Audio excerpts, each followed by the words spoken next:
بسم اللہ الرحمن الرحیم۔ السلام علیکم اسٹوڈنٹس، آج ہم ایک نئے لیکچر کے ساتھ آپ کے سامنے موجود ہیں۔ آج کا جو ہمارا ٹاپک ہوگا فرسٹ ایئر کی بک سے ہے۔ ایک پوم ہے جس کو ہم پڑھنے جا رہے ہیں، اس پویم کا نام ہے دی ٹوائز کے نام سے ہے۔ یہ آپ کے فرسٹ ایئر کے انگلش میں موجود ہے۔ پیپر میں اس سے کچھ سوالات آتے ہیں اور کچھ MCQs آتے ہیں، تو اس کو پڑھنے کے بعد آپ کے MCQs اور کویسچنس کلیئر ہو جائیں گے، آپ کا کانسیپٹ بہتر طریقے سے کلیئر ہو جائے گا۔ دی ٹوائز ایک ریلیجیس پوم ہے جس کا خاص طور پر تھیم یہی ہے کہ جس طرح انسان غلطیاں کرتا ہے، جس طرح اگر ہمارے بچے غلطی کرتے ہیں تو ہم اسے معاف کرتے ہیں، روز محشر قیامت کے روز خدا بھی ہماری غلطیوں کو درگزر فرمائیں گے۔ تو اسی پوم میں ہم یہ تمام چیزیں پڑھیں گے اور ایک کہانی ہے، کہانی کی طرح اس کو سمجھیں گے تاکہ آپ کو سمجھنے میں آسانی ہو۔ چلیے شروع کرتے ہیں۔ اس پوم کا نام ہے دی ٹوائز اور اس کے جو پوئٹ ہیں کوونٹری پیٹمور۔ سب سے پہلے ہم کوونٹری پیٹمور کے بارے میں کچھ چیزیں جانتے ہیں۔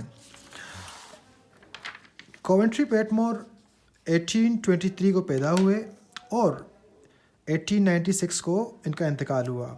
یہ انگلینڈ میں ایسیکس میں پیدا ہوئے۔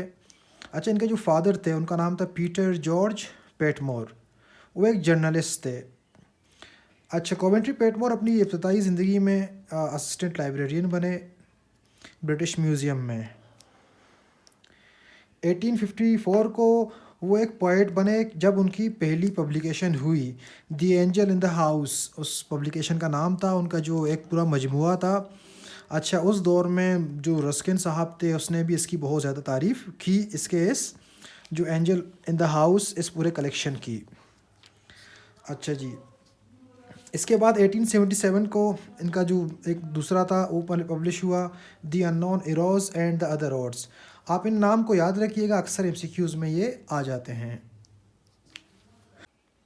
2 پوائنٹس اور ہیں کوونٹری پیٹمور کے بارے میں۔ یہ صاحب جو تھے وکٹورین ایرا میں تھے۔ اچھا، نمبر 2 ایک پوائنٹ اور ہے، یہ صاحب بالکل ایک ریلیجیس قسم کے شخص تھے۔ ان دونوں پوائنٹس کو بھی یاد رکھیے گا، آپ کے پیپر میں آپ کے لیے آسانی ہوگی۔ اس پورے پوم میں 2 کریکٹر ہیں، ایک ہے سن اور دوسرا ہے فادر۔ اچھا، جو ان کی جو مدر ہوتی ہیں، شی از ڈیڈ، وہ اس دنیا میں اب نہیں ہے، مینس دنیا میں نہیں ہے اب وہ۔ اچھا، اس کے فادر نے کچھ رولز سیٹ کیے ہوتے ہیں اپنے بیٹے کے لیے کہ آپ کو گھر میں ان رولز کو فالو کرنا ہے۔ تو ایک دن کیا ہوتا ہے، یہ بیٹا ان رولز کو، ان سارے جو پرنسپلز ہیں ان کو توڑتا ہے اور 7 مرتبہ ان کو توڑتا رہتا ہے۔ پھر آخر میں ان کے والد کو بہت غصہ آتا ہے۔ غصہ آنے کے بعد فادر ان کو ڈانٹتے ہیں، اسکولڈ کرتے ہیں اور ساتھ میں اس کو مارتے ہیں، ایک تھپڑ مارتے ہیں۔ اچھا، تھپڑ مارنے کے بعد تو بیٹا بالکل وہیں پر موجود رہتا ہے اور اپنے والد کو بالکل فکر مند آنکھوں سے دیکھتا ہے، ایسے جس طرح بڑے دیکھتے ہیں، اور وہاں سے روتا ہوا چلا جاتا ہے اپنے روم میں۔ کچھ دیر کے بعد باپ کو احساس ہوتا ہے کہ میں نے اپنے بیٹے کو مارا ہے، اس کی ماں زندہ نہیں ہے جو بہت زیادہ صابر تھی، صبر کرنے والی تھی۔ ہو سکتا ہے آج کی رات میرا بیٹا اس دکھ سے سو نہ سکے، ہی کانٹ سلیپ۔ تو اس کا فادر سوچتا ہے کہ میں ایسا کرتا ہوں تو اس کے روم میں جاتا ہوں اور اپنے بیٹے سے میں معافی مانگتا ہوں اور اس کو آرام سے میں سلا لیتا ہوں۔ پھر اس کے والد صاحب اس کے روم میں چلے جاتے ہیں۔ جب روم میں پہنچتے ہیں تو دیکھتے ہیں کہ اس کا جو بیٹا ہے وہ بالکل ایک گہری نیند میں سو رہا ہے۔ پھر اس کے فادر اس کے بیڈ کے پاس چلے جاتے ہیں اپنے بیٹے کو دیکھنے کے لیے، کیونکہ اب ان کو ایک پشیمانی ہو گئی، اب پچھتاوا ہو رہا ہے کہ میں کاش اپنے بچے کو نہیں مارتا۔ لیکن بچے کو کیوں مارا؟ کیونکہ اس نے اس کے رولز کو 7 مرتبہ آج وائلیٹ کیا۔ گڈ۔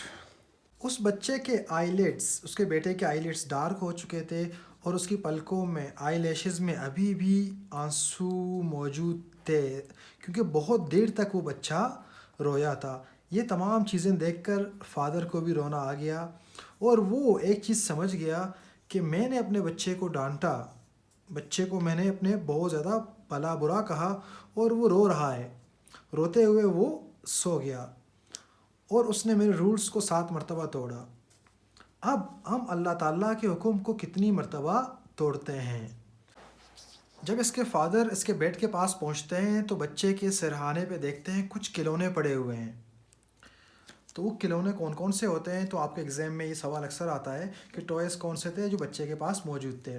تو اس کے فادر دیکھتے ہیں کہ اس بچے نے باکس آف کاؤنٹرز رکھا ہوا تھا، ایک ریڈ وینڈ اسٹون، ایک اسٹون پتہ نہیں کہاں سے اٹھا کے لایا ہے، پیس آف گلاس اپگریڈڈ بائی بیچ، ساحل سمندر سے کوئی کانچ کا ٹکڑا یا پھر اس قسم کی چیز لے کے آیا ہے، 6 اور 7 شیلس، بوٹل ود بلو بیلس، ایک فلاور ہے، اور 2 French copper Queens.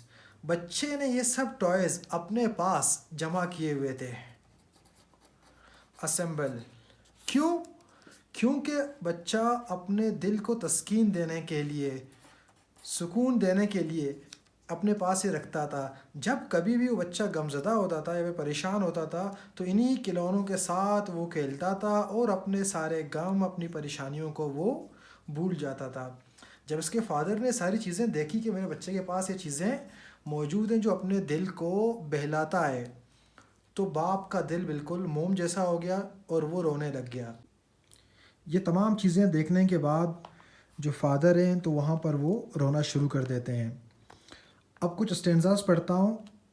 To comfort as sad heart, so when that night I prayed, پھر یہ کہہ رہے ہیں کہ اس رات کو میں نے دعا کی، ٹو گاڈ، خدا سے، آئی ویپٹ اینڈ سیڈ، میں رویا اور میں نے التجا کی، وین ایٹ لاسٹ وی لائی ود ٹرانس بریتھ، مین جب ہم مرنے والے ہوں گے، اپنے آخری سانسوں میں ہم ہوں گے، and to rememberest of what toys we made our joys, جس طرح میرے بیٹے نے ان کھلونوں کے ساتھ اپنی زندگی کو گزارا، اپنے غموں کو، اپنے دکھوں کو بھول گیا اور لائف کو انجوائے کیا، how weakly understood thy great commanded good, ہم اللہ تعالیٰ آپ کے احکامات کو یا پھر خدا ہم آپ کے احکامات کو کتنا کمزور سمجھتے ہیں اور کتنی مرتبہ توڑتے ہیں۔ پھر پوئٹ یہ سوچتے ہیں کہ قیامت کے روز اللہ تعالیٰ پھر خدا ہمیں معاف کریں گے، ہماری چھوٹی غلطیوں کو معاف کریں گے، جس طرح میں نے اپنے بیٹے کی غلطیوں کو معاف کیا، روز قیامت آخرت میں تو ہماری غلطیوں کو بھی اس طریقے سے معاف کیا جائے گا۔ دین فادرلی نوٹ لیس، جو بات میں نے ابھی آپ سے کی، then I whom thou hast moulded from the clay, تو it will leave thy rate and say I will be sorry for your childishness, پھر خدا ہمیں قیامت کے روز معاف کریں گے اور ہماری غلطیوں کو درگزر فرمائیں گے۔